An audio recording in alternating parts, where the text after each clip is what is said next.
तो पिछले लेक्चर में हम लोग जेनेटिक्स का फर्स्ट लेक्चर में हम लोग पढ़ चुके थे होमोलॉगस क्रोमोसोम तक ना। तो होमोलॉगस क्रोमोसोम्स में और आगे बढ़ते हैं। थोड़ा सा हड़बड़ी में बताया गया था पिछले क्लास में, मैं होमोलॉगस क्रोमोसोम्स बनाऊंगा, उसके बाद डिटेल में स्टडी करते हुए जाएंगे। बहुत इंपॉर्टेंट लेक्चर हो रहा है ये जेनेटिक्स, इसलिए क्लास मिस मत करिएगा। भूखे प्यासे आना है आइए, नहीं आना है मत आइए, आपका लॉस होगा फिर।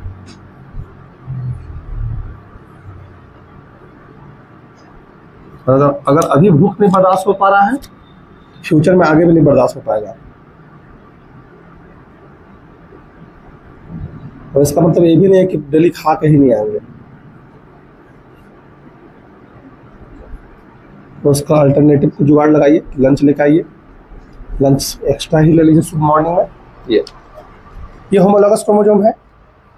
ये बताया गया था from paternal side, from maternal side, यानी पापा से ये आ रहा है, मम्मी से आ रहा है। मैं बना दे रहा हूँ, ये पापा का, दिस इज सिंबल ऑफ पापा यानी male, this symbol of female. मैंने बताया था होमोलॉगस क्रोमोसोम्स ऐसे क्रोमोसोम्स होते हैं जो similar in shape, similar in size and location of gene क्या होना चाहिए, सेम होना चाहिए। तो ऐसे क्रोमोसोम को हम क्या बोलते हैं, होमोलॉगस क्रोमोसोम। और थोड़ा सा बात को ध्यान, अच्छा ये पढ़ा दिया गया था कि इनहेरिटेंस एंड हेरिडिटी, तो उसमें हम बताए थे वेरिएशन क्रिएट होता ना। तो वेरिएशन कैसे हो रहा है, आपको अगर थोड़ा सा भी याद होगा तो पिछले क्लास यानी पिछले साल आपको मियोसिस पढ़ाया गया था, और मियोसिस में प्रोफेज 1 की चर्चा करेंगे। तो प्रोफेज 1 में लेप्टोटीन, जाइगोटीन, पैकेटीन, डिप्लोटीन, डायाकाइनेसिस, ये सारे सब फेज थे प्रोफेज 1 के, जिसमें पैकेटीन में क्या हो रहा था, क्रॉसिंग ओवर देखने को मिल रहा था। याद आ रहा है क्या, एक्सचेंज ऑफ जेनेटिक मटेरियल देखने को मिल रहा है। याद आ रहा है क्या, थोड़ा सा भी याद आ रहा होगा तो याद करिए। तो यहाँ देखें क्रॉसिंग ओवर हो रहा है किसके बीच में, between non sister chromatid of homologous chromosome. ये याद आ रहा है क्या, ये दोनों सिस्टर क्रोमेटिड है, ये भी सिस्टर क्रोमेटिड है, लेकिन ये दोनों क्या है, नॉन सिस्टर क्रोमेटिड है। इन दोनों के बीच में क्या हो रहा है, एक्सचेंज ऑफ मटेरियल हो रहा था, क्रॉसिंग ओवर हो रहा था। और इस तरह के चीज़ों को हम क्या बोलते हैं, क्रॉसिंग ओवर यानी एक्सचेंज ऑफ जेनेटिक मटेरियल। इस तरीके से आप देखे थे चार टाइप के सेल बन रहे थे आफ्टर द मियोसिस। क्लियर है, 4 डिफरेंट टाइप के सेल। इसी की वजह से, इसी क्रॉसिंग ओवर की वजह से, रिकॉम्बिनेशन की वजह से वेरिएशन देखने को मिलता है। क्लियर है, कोई डाउट है। मैं यहाँ बताने वाला क्या हूँ, मैं यहाँ बताने वाला हूँ कि आपको कैरेक्टर एंड ट्रेट पढ़ाया था, एक्वायर्ड कैरेक्टर, इनहेरिटेड कैरेक्टर। देखो जल्दी बताओ हमको, मेरा दिमाग आजकल हैंग रह रहा है। एक्वायर्ड कैरेक्टर, इनहेरिटेड कैरेक्टर पढ़ाया था क्या, नहीं ना? हाँ, उसी चीज की चर्चा यहाँ करने वाले हैं। आगे बढ़ सकते हैं। अब देखिए यहाँ पे क्या है ना, ये होमोलॉगस क्रोमोसोम्स है। यहाँ पे देखिए एक आई कलर का जीन है, मैं यहाँ पर this is the I colour का जीन, और यहाँ भी क्या है, आई कलर का जीन है। थोड़ा दूर दूर बनाना चाहिए था, आई कलर का जीन है, this is the I colour का जीन। अब पापा से जो आई कलर का जीन आ रहा है, this is responsible for the black eye, हमें मान के चल रहा हूँ ब्लैक आई के लिए रिस्पॉन्सिबल है। तो मम्मी से भी आई कलर का जीन आ रहा होगा सर, और आई कलर का जीन यहाँ पर रिस्पॉन्सिबल किसके लिए है, ब्राउन कलर के लिए। अब क्या देख रहे हैं कि यहाँ पे इस तरीके से ये क्या है, क्रोमोसोम है, these are the homologous chromosomes.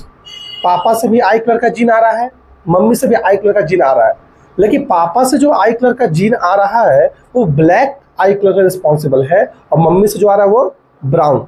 लेकिन प्रोजनी में क्या एक्सप्रेस हो रहा है, प्रोजनी में दोनों जीन आए हैं from both of the parents, लेकिन अगर एक्सप्रेस मम्मी वाला हो रहा है यानी ब्राउन आई, तो ये हुआ हेरिडिटी। और जो प्रोसेस के थ्रू आ रहा है क्या चीज से क्या बोलेंगे, इनहेरिटेंस। याद आ रहा है। तो आपने क्या देखा कि ये आई कलर एक तरह का कैरेक्टर है, और ब्राउन एंड ब्लैक क्या इसके ट्रेट्स है। अभी चर्चा करेंगे। कैरेक्टर यानी फीचर्स, ट्रेट यानी एक्सप्रेशन ऑफ दैट फीचर्स।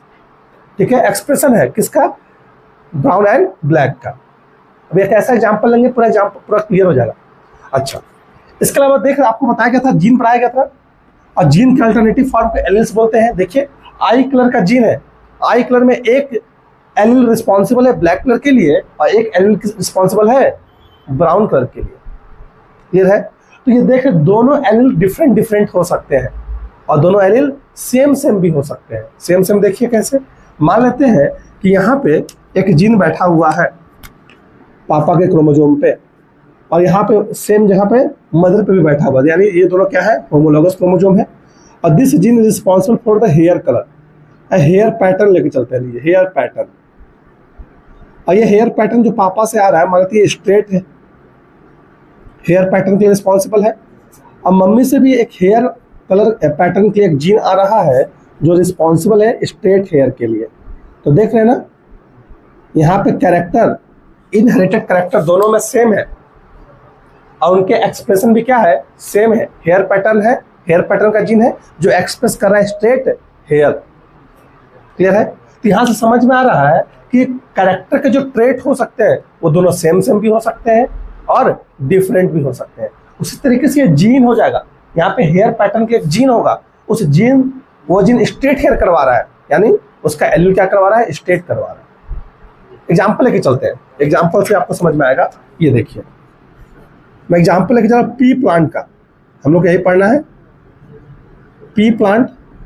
और पी प्लांट में अगर देखेंगे तो एक पी प्लांट टॉल है, लेकिन कैसा टॉल है, ये कैपिटल टी है। इसके पास एक टॉल के लिए, हाइट के लिए जीन है और वो जीन क्या करवा रहा है, टॉलनेस उसको प्रोवाइड कर रहा है, यानी उसकी दोनों एलील क्या है, सेम सेम है। क्लियर है? इसलिए वो टॉल है, मतलब पापा से जो टॉलनेस का जीन आया है, मम्मी से जो टॉलनेस का जीन आया है, वो एक्सप्रेस क्या कर रहा है, टॉल एक्सप्रेस कर रहा है। यानी ये बोल सकते हैं ये पी प्लांट के पापा से, पी प्लांट की मम्मी से जो हाइट के लिए जीन आ रहा है, हाइट वाला जीन मम्मी से भी आया, हाइट वाला जीन पापा से भी आया, लेकिन दोनों जीन क्या एक्सप्रेस कर रहे हैं, टॉलनेस एक्सप्रेस कर रहे हैं। तो नो डाउट प्लांट क्या होगा, टॉल ही होगा। अच्छा, एक और बच्चा टॉल है लेकिन ये ऐसा है, मतलब पापा से भी हाइट वाला जीन आया, मम्मी से भी हाइट वाला जीन आया। पापा से जो हाइट वाला जीन आ रहा है वो रिस्पॉन्सिबल है टॉलनेस के लिए, मम्मी से जो हाइट वाला जीन आ रहा है वो रिस्पॉन्सिबल है ड्वार्फनेस के लिए, लेकिन बच्चा क्या दिख रहा है, टॉल दिख रहा है। तो फिर डोमिनेंट ट्रेट या फिर डोमिनेंट एलील सप्रेस कर देते हैं रिसेसिव एलील के एक्सप्रेशन को। कैपिटल टी भी आया, स्मॉल टी आया, अब इसमें से कुछ भी ले सकते हो सर, कैपिटल टी मम्मी से नहीं आ सकता, आ सकता है। तो कैपिटल टी पापा से, स्मॉल टी मम्मी से, यहाँ देखें दोनों हाइट का जीन आ रहा है पेरेंट से, एक का एलील है कैपिटल टी, एक का एलील स्मॉल टी, यानी एक का एक्सप्रेशन है कैपिटल टी, एक का एक्सप्रेशन है स्मॉल टी, लेकिन बच्चा एक्सप्रेस क्या हो रहा है, बच्चा टॉल एक्सप्रेस हो रहा है। क्यों? जब भी हेटेरोजाइगस कंडीशन रहेगा तो जो टॉलनेस रहेगा वो रिसेसिव वाले क्या करेगा, सप्रेस कर देगा, डोमिनेंट वाला क्या करेगा, सप्रेस कर देगा। यहाँ पे चर्चा कर देंगे, dominant allele suppress the expression of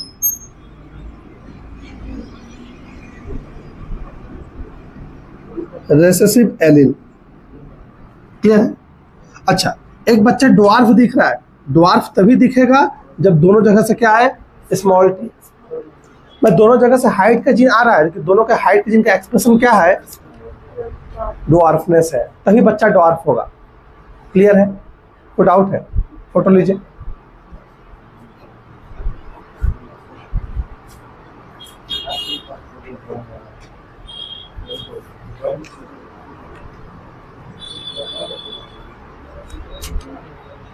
AC का रिमोट है क्या वहाँ पे, एलजी वाला?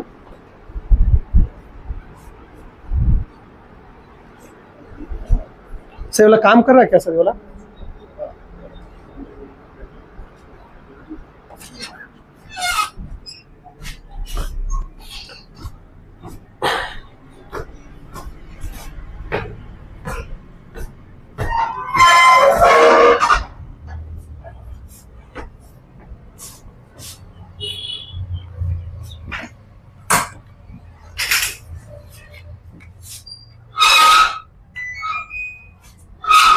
इसी से शायद ये ऑन हो, देखिए वेक्टर।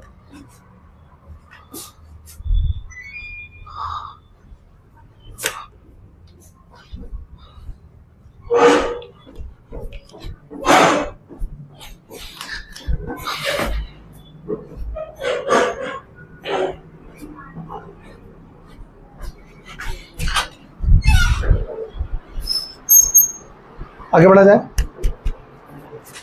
अब हम लोग पढ़ने वाले हैं कैरेक्टर के बाद, अब हम लोग इसके बाद पढ़ेंगे कैरेक्टर को कि what is the character, character क्या है, और कैरेक्टर से हम लोग बहुत कुछ समझेंगे। फिर पढ़ेंगे डोमिनेंट एंड रिसेसिव, फिर पढ़ेंगे फिनोटाइप एंड जीनोटाइप। हंस कह रही हो? कभी हम आपको उदास दिखते हैं, कभी हम आपको हंसते हुए दिखते हैं। अब मैंने प्रॉब्लम हमको नहीं है, मंद मंद मुस्कुरा रही हो ना, जैसा कि मंद मंद मुस्कुराना मतलब जैसे हम कैसे मुस्कुरा रहे थे कुछ देर पहले। आगे बढ़ा जाए। तो हम लोग कैरेक्टर पढ़ रहे थे।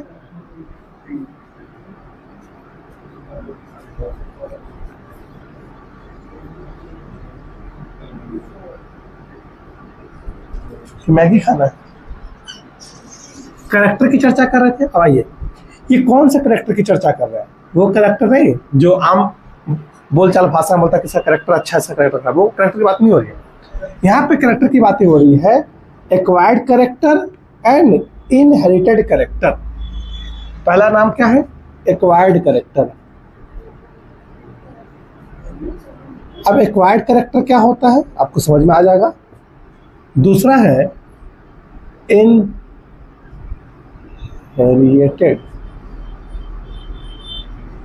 Character, very important.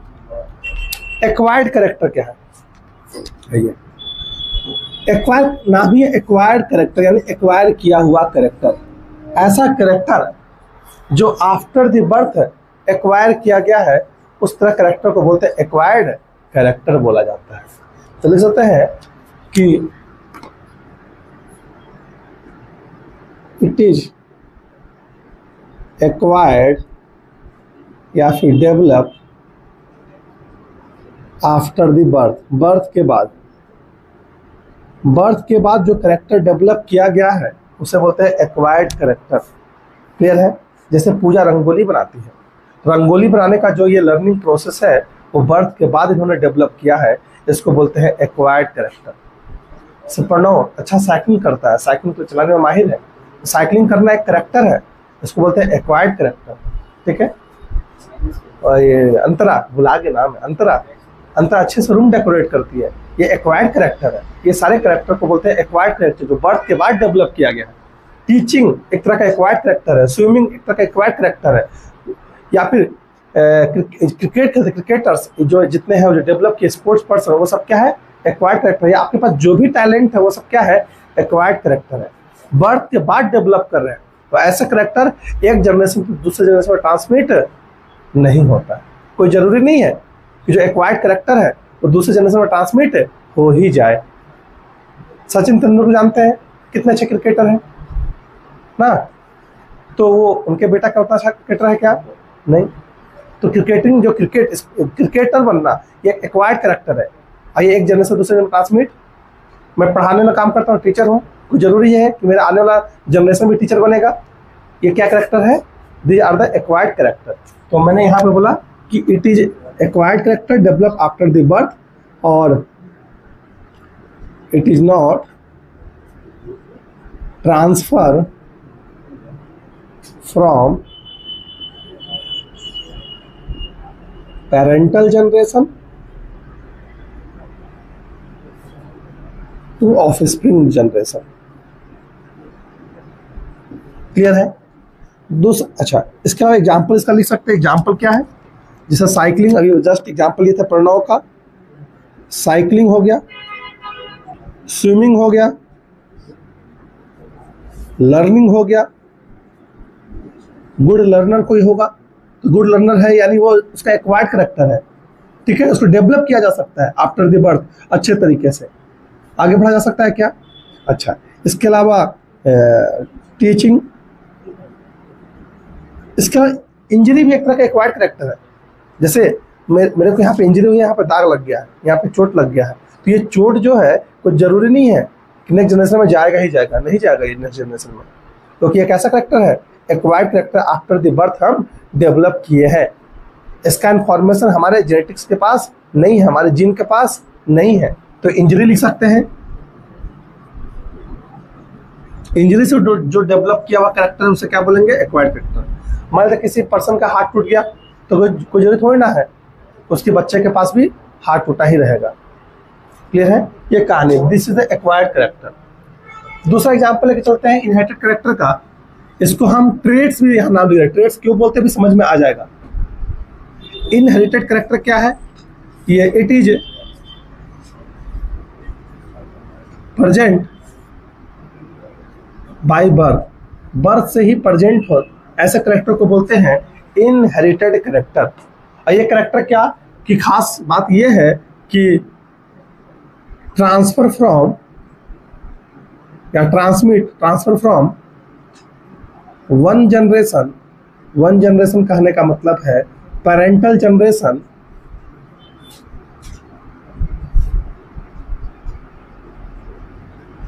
Generation two of spring, parent से ऑफ स्प्रिंग में ट्रांसफर हो जाएगा। इसे हम क्या बोलेंगे? इनहेरिटेड कैरेक्टर बोलेंगे। एग्जाम्पल लेके चलते हैं, देखिए एग्जाम्पल में हो गया आपका हाइट, ठीक है, हाइट देखिए, आई कलर के लिए। देखिए हाइट एक ऐसा कैरेक्टर भी है ना जो इन्वायरमेंट के थ्रू भी इन्फ्लुएंस होता है। आपके जीन में भी है हाइट के लिए रिस्पॉन्सिबल एक जीन, मतलब इंफॉर्मेशन आपके डीएनए में है, एक जीन है जो कि हाइट के लिए रिस्पॉन्सिबल है। लेकिन कई बार देखते हैं कि उनकी हाइट उतनी बढ़ती नहीं है, माता पिता बहुत लंबे हैं लेकिन बच्चा उतना लंबा नहीं हुआ। वो इन्वायरमेंटल फैक्टर पर भी डिपेंड करता है, आप कैसे इन्वायरमेंट में है। क्लियर है? तो ये कहानी है। हाइट, आई कलर हुआ, फेशियल कलर हुआ,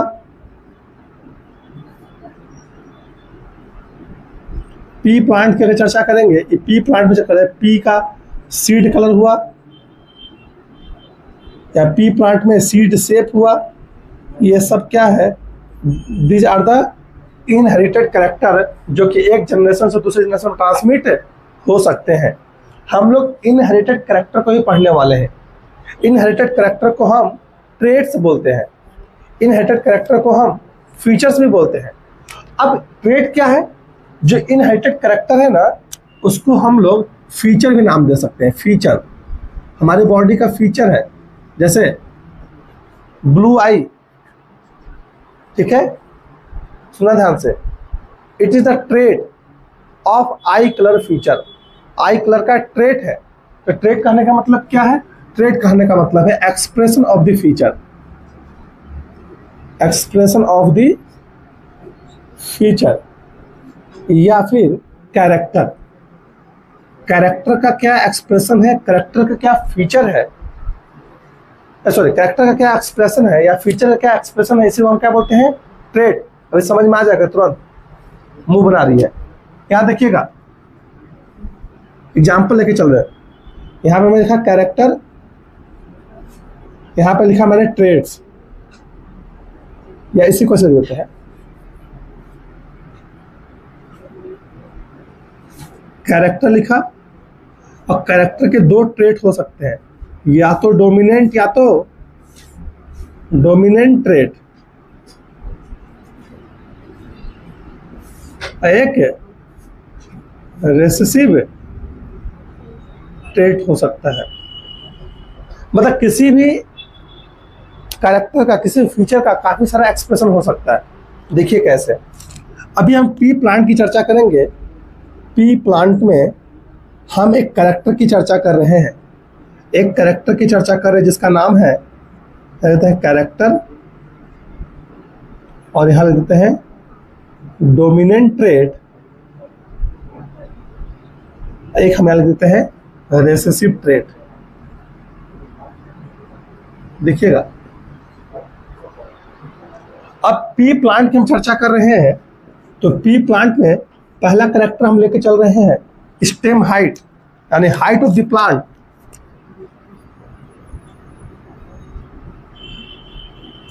देखिए स्टेम हाइट, अब स्टेम हाइट का ट्रेट क्या हो सकता है? या तो ये टॉल हो सकता है, टॉल है तो डोमिनेंट ट्रेट है, या तो फिर ड्वार्फ हो सकता है। क्या टॉल एक तरह का हाइट नहीं है? क्या ड्वार्फ एक तरह का हाइट नहीं है? देखो ना, इस हाइट का एक्सप्रेशन, हाइट वाला जीन एक्सप्रेस कर सकता है, या तो टॉल के रूप में एक्सप्रेस करेगा या तो फिर ड्वार्फ के रूप में एक्सप्रेस करेगा। सीड कलर की चर्चा कर लेते हैं। सीड कलर, सीड कलर एक तरह का कैरेक्टर है। अब सीड या तो इसका येलो हो सकता है या तो ग्रीन हो सकता है। अगर येलो है तो यानी वो डोमिनेंट ट्रेट है, और ग्रीन है यानी वो रिसेसिव ट्रेट है। सर आपको कैसे मालूम चला कि येलो डोमिनेंट होगा, ग्रीन रिसेसिव होगा? अभी आगे समझ में आ जाएगा। क्लियर है? मतलब आपको कैसे समझ में, ये डोमिनेंट ट्रेट है, टॉल ही डोमिनेंट क्यों होगा, ड्वार्फ रिसेसिव क्यों होगा? ये डिपेंड करता है उसके एलील के एक्सप्रेशन पे। अगर कैपिटल टी होगा तो टॉल होगा, स्मॉल टी होगा तो रिसेसिव होगा। जनरली हम कैपिटल टी से रिप्रेजेंट करते हैं डोमिनेंट एलील को, और स्मॉल टी से रिप्रेजेंट करते हैं रिसेसिव एलील को। लेकिन सवाल ये है कि डोमिनेंट को हम डोमिनेंट ही क्यों मानते हैं, अभी जस्ट चर्चा करेंगे उसकी। समझ में आ रही है? इसी तरीके से आई कलर के काफी सारे ट्रेट हो सकते हैं। देखिए मैं यहाँ लिख देता हूँ ह्यूमन में आई कलर। देखिए आई कलर एक तरह का कैरेक्टर है, और इस आई कलर का ट्रेट देखिए, या तो ये आई कलर हो सकता है ब्राउन, या तो ब्लैक, ब्लू आइज हिप्नोटाइज, गाना है ना। तो कभी किसकी बातें कर रहा है, कभी बातें कर रहा है ट्रेट का। तो यहाँ देखिए ब्लू आई है,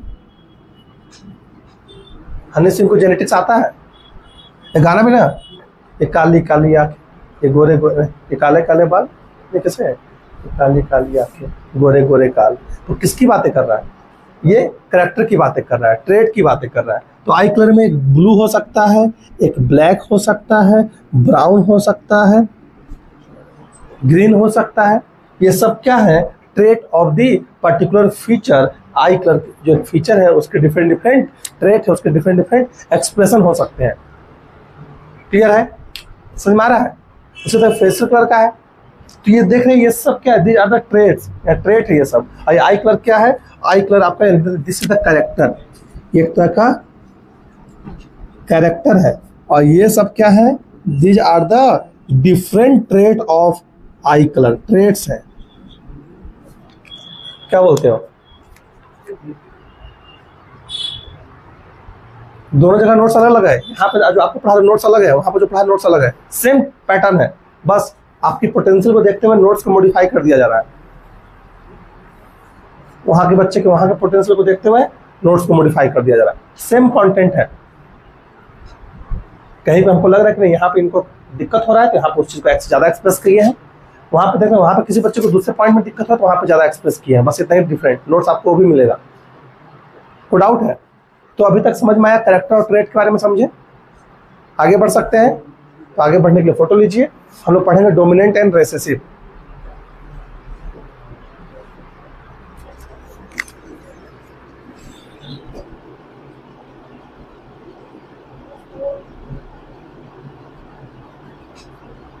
पढ़ें डोमिनेंट एंड रिसेसिव।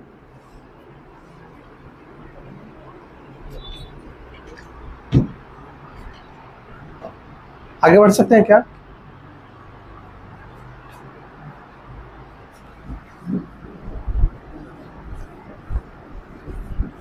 एलिन लिखवा दिए थे कल, एलिन मैं वो भी यहाँ लिखवा दूंगा, टेंशन मत लो।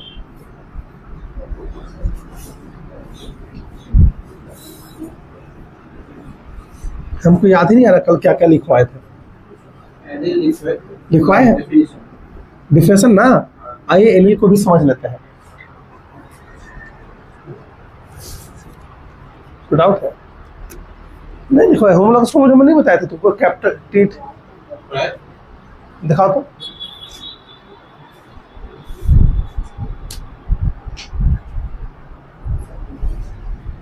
ये कहाँ है?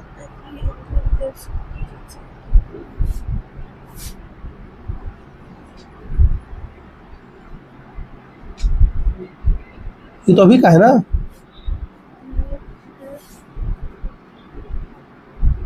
नहीं लिखवाए। अगर एलिल की चर्चा करेंगे, आप सुना ध्यान से, ट्रेड की बातें कर ही लेते, यहीं पे एलिल की चर्चा कर लेते हैं। एलिल यहाँ देखो, एलिल की चर्चा करते हैं। एलिल क्या है? टू और मोर अल्टरनेटिव फॉर्म ऑफ जीन, या ऐसी को वेरिएंट ऑफ जीन बोल रहे थे। आइए समझते हैं कैसे। एलिल कहने का मतलब क्या है। देखिए अभी जस्ट बनाया गया तो होमोलॉगस क्रोमोसोम, मुझे वही बता देना चाहिए था।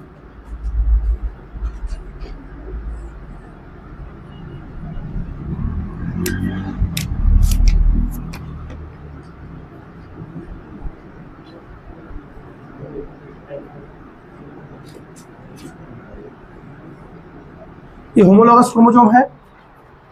अब पापा से आया है, यहाँ पे एक जीन बैठा हुआ है, पी प्लांट की बातें कर रहे हैं, एग्जाम्पल लेके चल रहे हैं, पी को एग्जाम्पल लेके चल रहे हैं, पी प्लांट,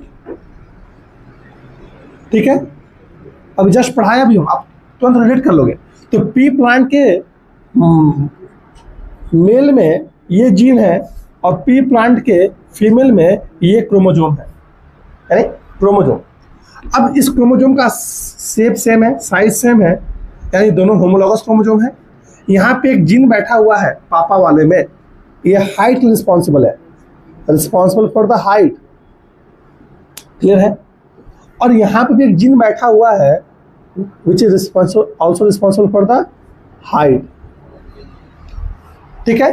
तो पापा से आने वाला जो जीन है, सुनना ध्यान से, ये जो जीन है पापा से, वो क्या एक्सप्रेस कर रहा है, टॉल एक्सप्रेस कर रहा है, यानी टॉल होगा, यानी इसके पास कैसा एलील होगा, कैपिटल टी। और यहाँ पे ये हाइट वाला जो जीन है वो क्या एक्सप्रेस कर रहा है, ड्वार्फ एक्सप्रेस कर रहा है, एग्जाम्पल लेके चल रहे हैं। तो यहाँ पे क्या है, स्मॉल टी। यानी हम बोल सकते हैं पी प्लांट में, अगर हम पी प्लांट की चर्चा कर रहे हैं तो पी प्लांट के पास एक जीन है, एक जीन है जिसका नाम है हाइट के लिए रिस्पॉन्सिबल, हाइट जीन, हाइट के लिए जीन है। अब ये जीन या तो अपने आप को, देखिए पापा से मम्मी से आया, क्या हमारे बॉडी में एक ही जीन है ना, हाइट के लिए रिस्पॉन्सिबल जीन है। माने हम मटर के पौधा है तो मेरे पास एक एलील पापा से, एक एलील, तो दोनों एलील सेम सेम हो सकते हैं, या कैपिटल टी हो सकता है, स्मॉल टी हो सकता है, या कैपिटल टी स्मॉल टी हो सकता है। तो देखिए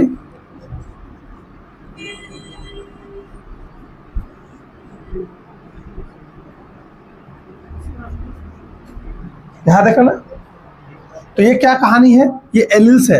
एलिल्स किस में होते हैं, एलिल्स हमेशा पेयर में होते हैं, देखिए alleles are always in pair. अरे भाई पापा से एक जीन आया था, चाहे मम्मी से जीन आया, बात बराबर है। अब इसको बोलते हैं होमोजाइगस डोमिनेंट। ये डोमिनेंट है, क्यों डोमिनेंट है भी चर्चा कर लेंगे। इसको बोलते हैं हेटेरोजाइगस डोमिनेंस।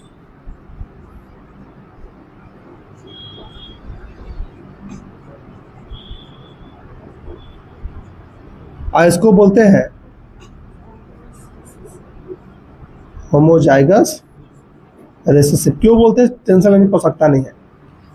यानी कैपिटल टी जीन का ही एक अल्टरनेटिव फॉर्म है, ये भी कैपिटल टी जीन का एक अल्टरनेटिव फॉर्म है। ये पापा से, ये मम्मी से, दोनों क्या हाइट का जीन है, पापा से मम्मी से, पापा से मम्मी से, या उल्टा भी कर दो, मम्मी से पापा से, मम्मी से पापा से, मम्मी से पापा से, ऐसे भी कर सकते हैं। क्लियर है हमारी एलिल। ऐसे को ट्रेट बोल रहे थे अभी जस्ट कि एक डोमिनेंट ट्रेट आया टॉल, एक रेसेसिव ट्रेट आया डॉर्फ। जो जीन में जो है अब वह क्या एक्सप्रेस हो रहा है, वही ट्रेट हो गया। जीन में कैपिटल टी था, कैपिटल टी क्या एक्सप्रेस करेगा, टॉल, टॉल जो एक्सप्रेस करेगा वो क्या हमारा ट्रेट है। स्मॉल टी है हमारे जीन में, वो क्या एक्सप्रेस करेगा, ड्वार्फनेस, ड्वार्फनेस क्या हमारा ट्रेट है। बोलो, कंफ्यूजन ये दूर कर लो कि आगे नहीं कुछ नहीं समझ में आएगा। जब उसकी मम्मी के पास कैपिटल टी था नहीं तो नीचे कैसे, कहाँ कैपिटल टी था, कहाँ कैपिटल टी। अरे हम एक पॉसिबिलिटी दिया, हो सकता है दोनों जगह टी हो जाए, लोग लिखे नहीं है तो नहीं समझ पा रहे हैं। अगर हम मान सकते हैं यहाँ पे, और ये हो सकता है कैपिटल टी, या और क्या हो सकता है स्मॉल टी। हम तीन पॉसिबिलिटी लेके चलते हैं, थोड़े पिक्चर बनाएंगे हम। तीन पॉसिबिलिटी, पहला पॉसिबिलिटी यह था कैपिटल टी पापा के पास है, मम्मी के पास स्मॉल टी। दूसरी पॉसिबिलिटी पापा कैपिटल टी, आई भी मम्मी भी कैपिटल टी। तीसरी पॉसिबिलिटी पापा स्मॉल टी और मम्मी भी स्मॉल टी। क्लियर है, पॉसिबिलिटी लेके चल रहे थे ना अलग अलग, तीन पॉसिबिलिटी तो दिख ही रहा है। This is the allele. Clear है। अब फोटो लीजिए था।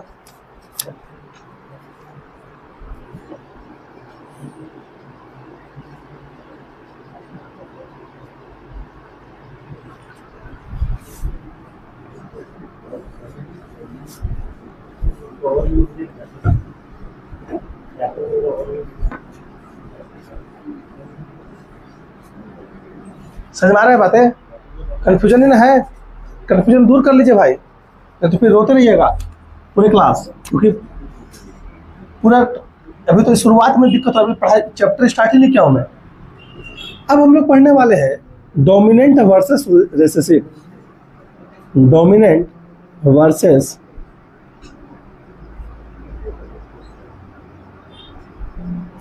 रिसेसिव ट्रेट या एलील।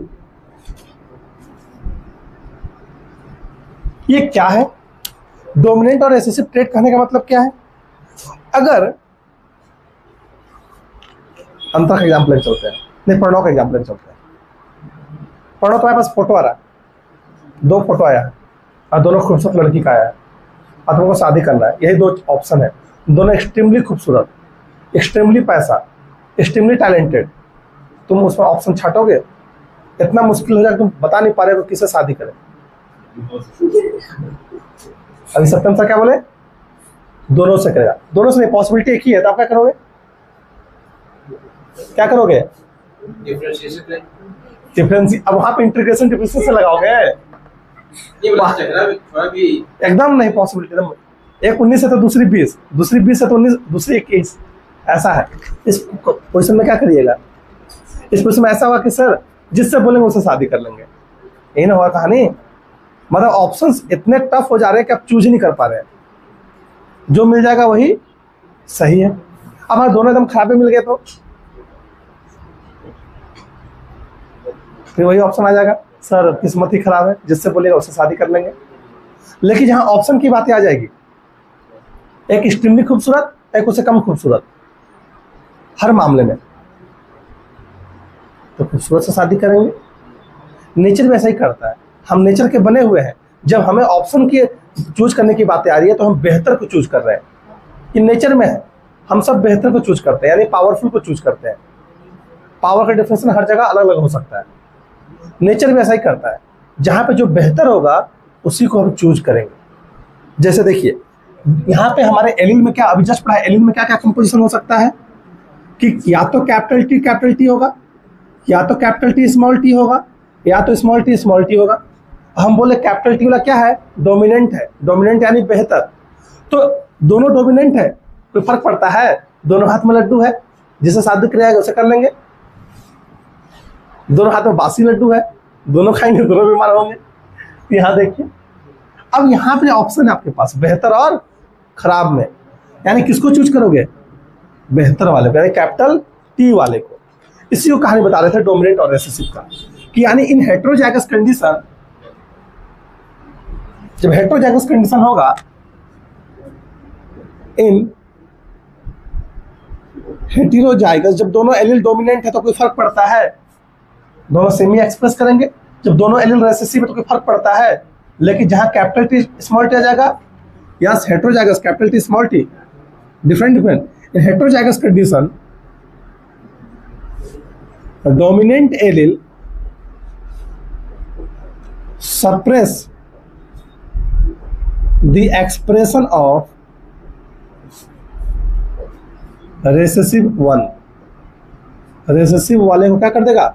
सप्रेस कर देगा। जैसे एग्जांपल एक्चुअली देखिए, यहाँ पे कैपिटल टी ये क्या एक्सप्रेस करेगा? टॉल। देखिए दोनों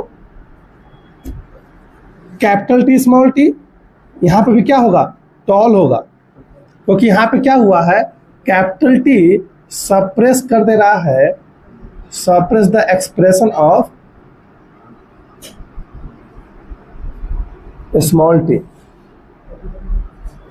और दूसरा एग्जांपल स्मॉल टी है, तो यहां पे क्या होगा? ड्वार्फ। क्लियर है?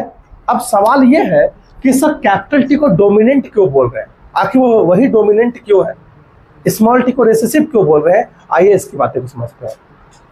कैपिटल टी जो है ना, जब भी डोमिनेंट वाले को हम कैपिटल टी से रिप्रेजेंट करते हैं, माने ऐसा पी से नहीं रिप्रेजेंट कर सकते, पी से रिप्रेजेंट कर दो, capital P dominant, small P recessive. मतलब कैपिटल लेटर रिप्रेजेंट क्या कर रहा है? डोमिनेंट टाइप को, और स्मॉल लेटर का रिप्रेजेंट कर रहा है? रिसेसिव टाइप को। अब सवाल ये है कि डोमिनेंट को डोमिनेंट क्यों बोल रहे हैं, रिसेसिव को रिसेसिव क्यों बोल रहे हैं? अब सुनना ध्यान से, इंपॉर्टेंट है। यहां तक कहानी खत्म हो गया। ये डोमिनेंट है और ये रेसेसिव है। क्यों? डोमिनेंट वाले को वाइल्ड टाइप बोला जाता है। क्या बोला जाता है? Wild type. This is the dominant, और इसे क्या बोलेंगे? वाइल्ड टाइप बोलेंगे। और रेसेसिव वाले को, स्मॉल टी को रेसेसिव एंड, या इसी को म्यूटेंट टाइप बोलेंगे। नाम है म्यूटेंट टाइप। अभी आपको समझ में आ जाएगा डोमिनेंट वाले को डोमिनेंट क्यों बोल रहे हैं। आखिर डोमिनेंट ही क्यों रेसेसिव वाले को सप्रेस कर दे रहा है? देखिए, जो डोमिनेंट रहेगा ना, वो हर कंडीशन में क्या बनाएगा? हर कंडीशन में, इन ऑल कंडीशन, ये बनाएगा फंक्शनल एंजाइम बनाएगा। क्लियर है? डोमिनेंट वाला क्या बनाएगा? फंक्शनल एंजाइम बनाएगा हर एक कंडीशन में। लेकिन रेसेसिव वाला हर एक कंडीशन में फंक्शनल एंजाइम, पहला कंडीशन यहां हो सकता है, या तो ये एंजाइम बनाएगा लेकिन नॉर्मल एंजाइम बनाएगा, बट लेस एफिशिएंट। एंजाइम बनाएगा लेकिन लेस एफिशिएंट होगा।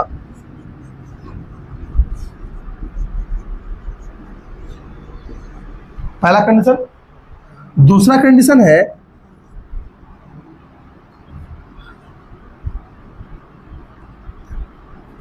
एंजाइम बनाएगा, एंजाइम नॉन फंक्शनल एंजाइम बनाएगा। एंजाइम बनाएगा बट वो फंक्शनल, तो क्या फर्क पड़ता है? क्या फायदा भाई? हम टीचर को यहाँ हायर करते, टीचर पढ़ा ही नहीं रहा है। टीचर तो है लेकिन टीचर पढ़ा ही नहीं रहा है। उसे एंजाइम है लेकिन फंक्शनल नहीं है, तो क्या फायदा ऐसा एंजाइम बना के? खाना बनाया है, टेस्ट नहीं है, तो ऐसा खाना कोई मतलब है क्या? रोज स्कूल आ रहे हैं, पढ़ ही नहीं रहे, ऐसा कोई मतलब है क्या? तीसरा, नो एंजाइम। तीन कंडीशन है इसके पास। कोई एंजाइम नहीं बनाए, आलसी है, आप लोग की तरह, मेरी तरह। रोज आएंगे, फंक्शन रहेंगे, याद यहाँ पे है, पढ़ेंगे बट कम पढ़ेंगे, पढ़ेंगे लेकिन उस पढ़ाई का कोई मतलब नहीं रहेगा, या तो नहीं है पढ़ेंगे। तो यहाँ पे देखें, normal enzyme but less efficient. Important है, एंजाइम बनाएगा लेकिन लेस एफिशिएंट बनाएगा। अब बता, तुम्हारे पास कैपिटल टी कैपिटल के दोनों केस में नॉर्मल एंजाइम बनेगा, कोई फर्क पड़ता है? अरे सर, दोनों हाथ में लड्डू, कोई दिक्कत नहीं है। कैपिटल टी स्मॉल टी, ये कैपिटल टी क्या बनाएगा? Normal enzyme. ये क्या बनाएगा? तीन चीज बना सकता है, या तो एंजाइम बनाएगा, या तो नहीं बनाएगा, या तो बनाएगा तो लेस एफिशिएंट बनाएगा, या नॉन फंक्शनल बनाएगा। तुम किसको चूज करोगे? पहले वाला ना, जिसमें बनेगा तो यही तो एक्सप्रेस करेगा। लेकिन जो स्मॉल टी है, तो सर या तीन ऑप्शन हो सकते हैं। तो मोस्ट ऑफ द केस में ये पहला वाला ऑप्शन को चूज करें। जब दोनों होमोजाइगस रिसेसिव कंडीशन रहेगा तो तीन ऑप्शन है। तीन ऑप्शन में मोस्ट ऑफ द टाइम क्या एक्सप्रेस होता है? पहला वाला। ये दोनों एक्सप्रेस यहाँ लिख सकते हैं, in recessive condition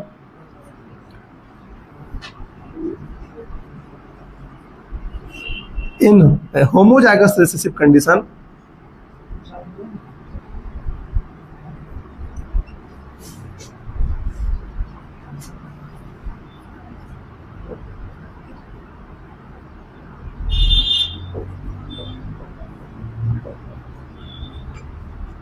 most of the time express क्या होगा? वन होगा। अगर ये एक्सप्रेस हो गया तो वहां पे जेनेटिक डिसऑर्डर की बातें करेंगे। एक्सप्रेशन ऑफ दिस एंजाइम्स या दिस, इस टाइप एक्सप्रेशन हो जाए कि एंजाइम बनेगा ही नहीं या नॉन फंक्शनल एंजाइम बनेगा, तो यहाँ पे जेनेटिक डिसऑर्डर देखने को मिलेगा। सीन जेनेटिक डिसऑर्डर, ये इंपॉर्टेंट है भाई। आप समझ में आ रहा है कि क्यों इसको बोल रहे हैं रेसेसिव? क्योंकि ये या तो एंजाइम नहीं बनाएगा, या तो बनाएगा बट नॉन फंक्शनल, या तो कोई एंजाइम बनाएगा ही नहीं, और या तो फिर बनाएगा normal enzyme but less efficient. तो तुम चाहोगे ऐसा लड्डू खाना जो मिठाई ना लगे? लड्डू खाएंगे मीठा लगे, अभी क्या मतलब? लड्डू है लेकिन मिठाई नहीं है, यानी रेसेसिव है। लड्डू है लेकिन खूब मीठा है, लीजिए, डोमिनेंट है। फोटो लीजिए। अब आते हैं फिनोटाइप एंड जीनोटाइप।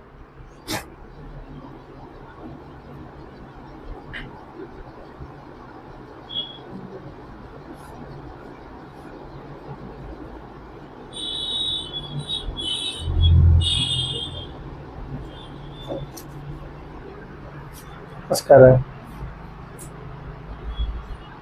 वेरिएशन पढ़ा है आप लोग को? वेरिएशन पढ़ा है ना? कॉज ऑफ वेरिएशन नहीं बताया है, सेक्सुअल रिप्रोडक्शन। तो भी लोग क्लास में छूट कह रहा है ये सारे टॉपिक्स।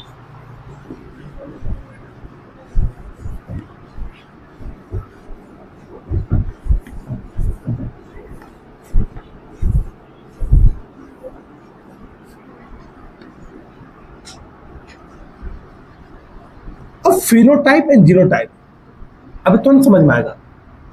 फिनोटाइप एंड जीनोटाइप एक वर्ड आया है,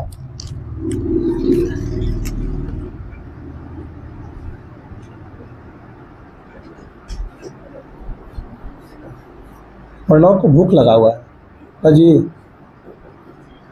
बोले को बुला लीजिएगा, पहले तो भूख नहीं लगेगा।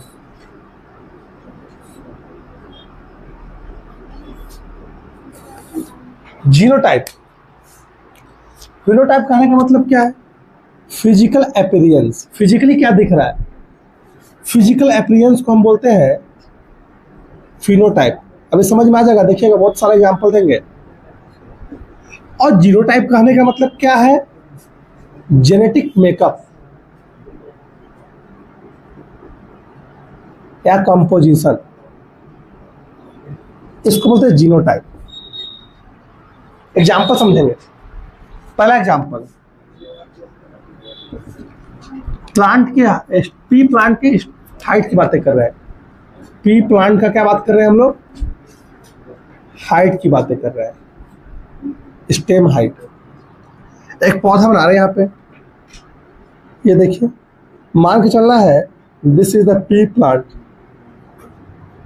मान के चलना है बस आपको।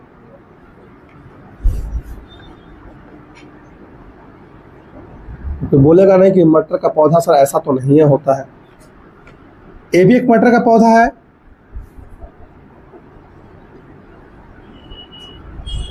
एक ये भी मटर का पौधा है। आप क्या देख रहे हैं कि ये जो मटर का पौधा है ये टॉल है, ये टॉल है, ये ड्वार्फ है। ये क्या आपको दिख रहा है? जो फिजिकल अपीयरेंस क्या है? टॉल टॉल टॉल या toll toll dwarf, toll toll dwarf दिख रहा है। यानी दिस इज द फिनोटाइप, ये फिनोटाइप है प्लांट का। फिजिकली आपको क्या दिख रहा है, अपीयरेंस क्या है।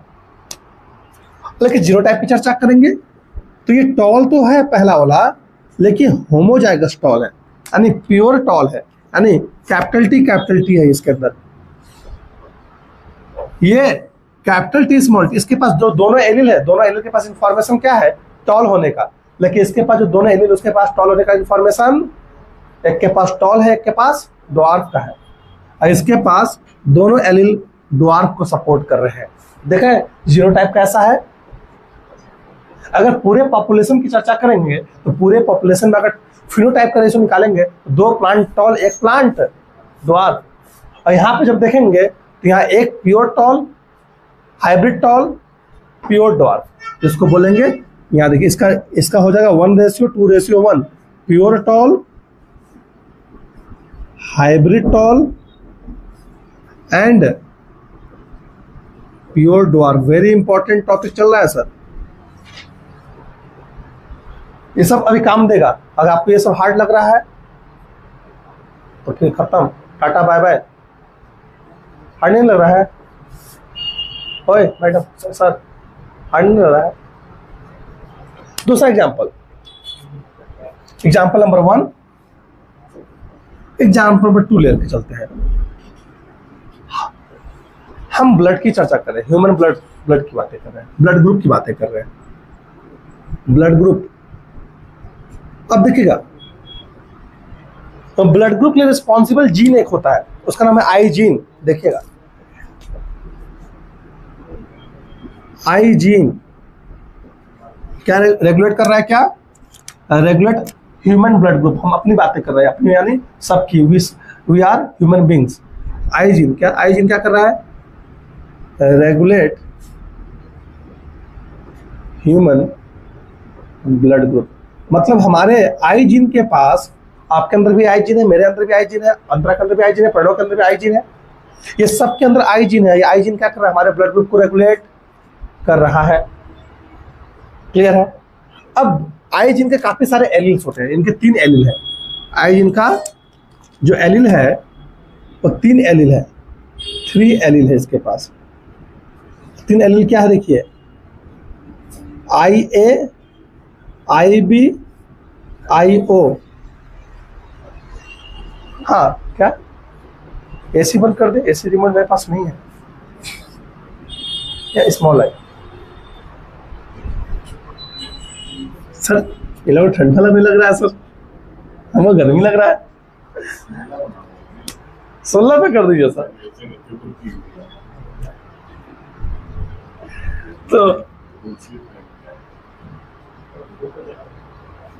तो IA जो एलील है रिस्पॉन्सिबल है ए ब्लड ग्रुप के लिए, responsible for the A blood group.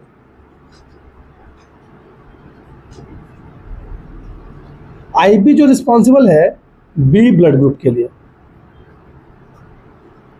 अभी कोई सवाल नहीं पूछेगा यहाँ पे, कैसे यहाँ पे पढ़ाना है हमको डिटेल में।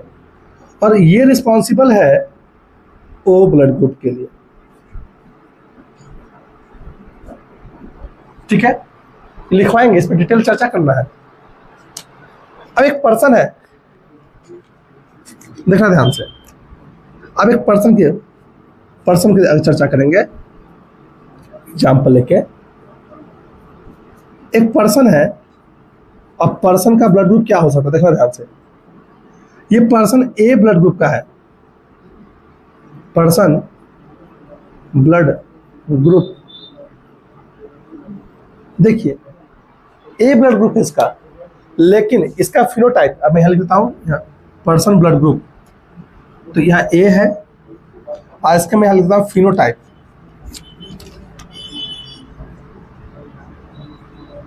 फिनोटाइप यहाँ लिखता हूँ जीनोटाइप। अगर ब्लड ग्रुप ए है यानी उसका फिनोटाइप भी क्या है? ए है, वही हमको दिख रहा है।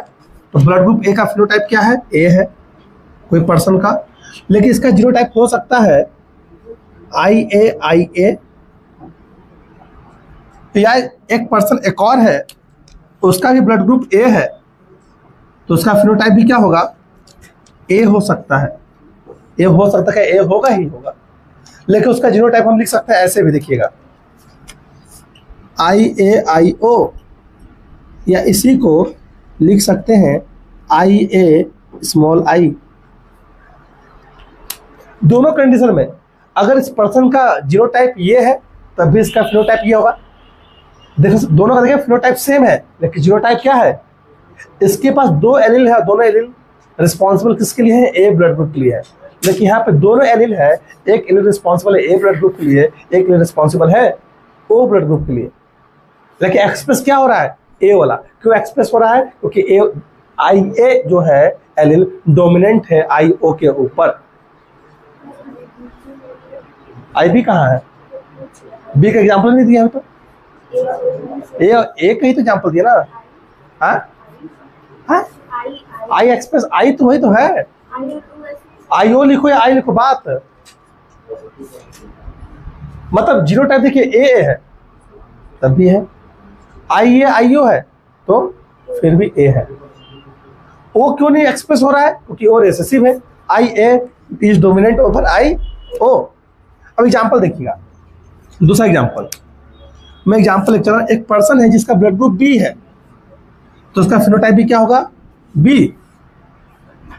एक और पर्सन है उसका ब्लड ग्रुप बी है और उसका फिनोटाइप भी क्या हो रहा है?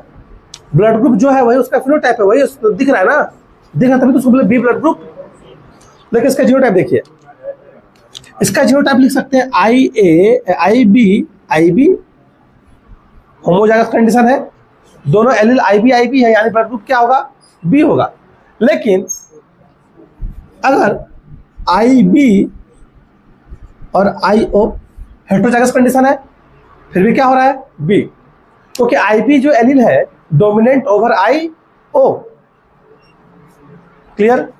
वहीं बैठ जाइए सर, वहीं बैठ जाइए, फोटो लीजिए। अब समझ में आ रहा है क्या जीनोटाइप फिनोटाइप? चर्चा करेंगे ना, हम क्या बोले अभी। अब यहाँ पर क्यों नहीं पूछे टी क्यों आ रहा है, स्मॉल टी क्यों आ रहा है, कहाँ किए हैं।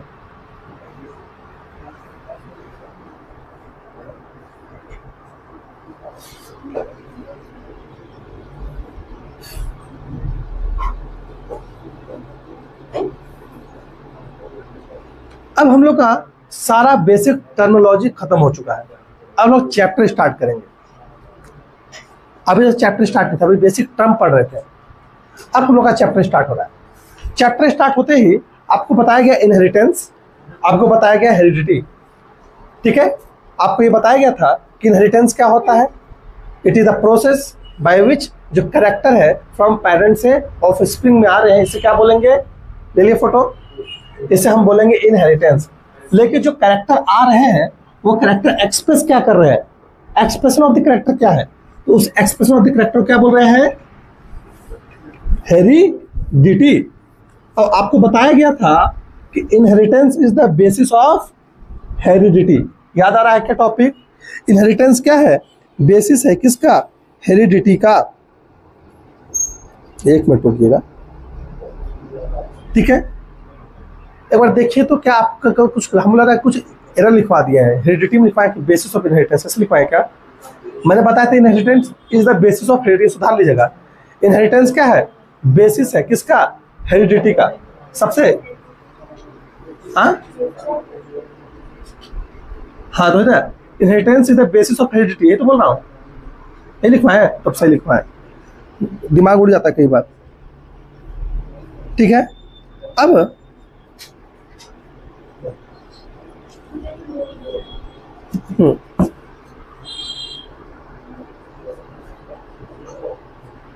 क्या हुआ, बोलो। लोग सो के या रो के आता था, ऐसे नहीं होता। ओ कल आप आते थे, इतना मजा आता है, कल आप पढ़ाई नहीं बोल के आपका जोश पर क्लास में कर रखा था। जो से अब वहाँ पे जेनेटिक्स चल रहा है ना, डिमांड बढ़ गया सर, आधा घंटा और बेसिस पर।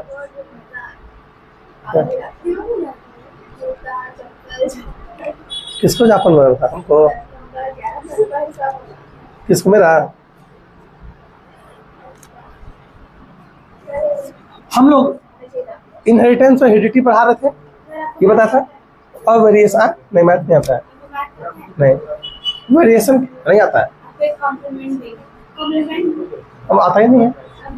वेरिएशन क्या है, चर्चा का वेरिएशन क्या है सर, मैंने अभी जस्ट बताया था कि इनहेरिटेंस और हेरिडिटी से क्या होगा, वेरिएशन देखने को मिलेगा। सेक्सुअल रिप्रोडक्शन होता है तो वहाँ पर जो प्रोजेनी डेवलप होगा उसमें वेरिएशन देखने को मिलता है। वेरिएशन क्या है, the degree by which progeny differ from their parents called variation, ये बता दिया गया। लेकिन ये वेरिएशन के बारे में हम 8000 से 1000 BC पहले से जानते थे, 8000 to 1000 BC बिफोर क्राइस्ट पहले से हम क्या जानते थे कि वेरिएशन का रीजन सेक्सुअल रिप्रोडक्शन में छिपा हुआ है। इसीलिए लोग क्या करते थे, आर्टिफिशियल हाइब्रिडाइजेशन करते थे।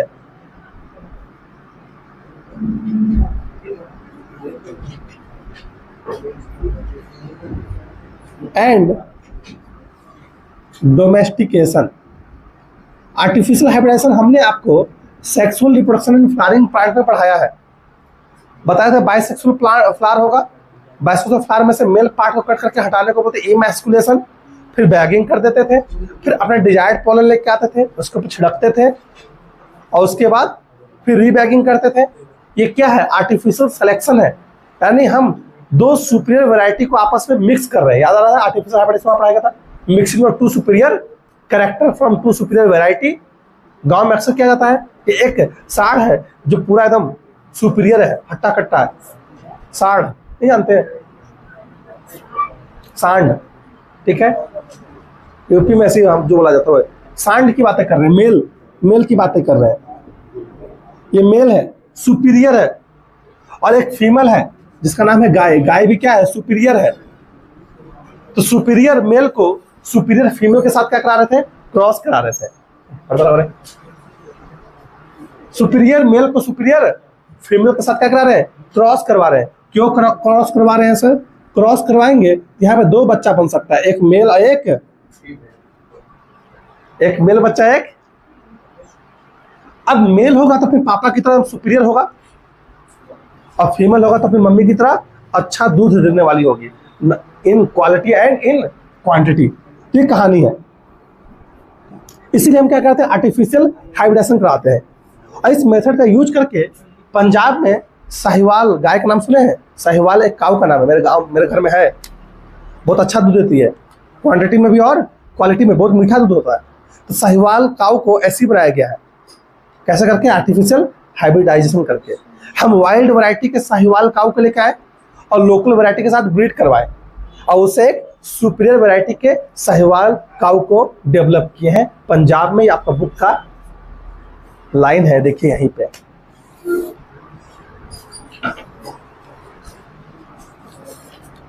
तो मैंने क्या बोला कि by the process of artificial hybridisation wild variety, क्या? Wild variety of cow selected and domesticated to become Sahiwal काऊ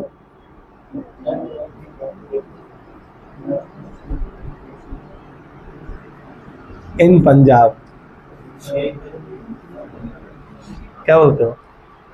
तो पंजाब में आप क्या देख रहे हैं कि पंजाब में शुरुआत से ही, मतलब कहने का मतलब ये है, पंजाब के अलावा भी हम देखेंगे कि जो लोग हैं ना, यहाँ आर्टिफिशियल हाइब्रिडेशन की बातें करें, जो लोग हैं ना, पीपुल की बातें करेंगे, तो लोग 8000 से ले 1000 BC पहले से जानते थे, न्यू दैट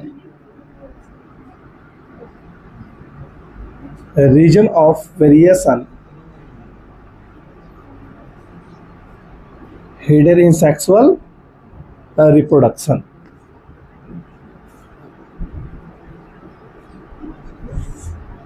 आपको जस्ट मैंने बताया कि सेक्सुअल रिप्रोडक्शन में क्या देखने को मिलेगा? वेरिएशन देखने को मिलेगा। और वेरिएशन क्या करेगा? इवोल्यूशन में पार्टिसिपेट करेगा।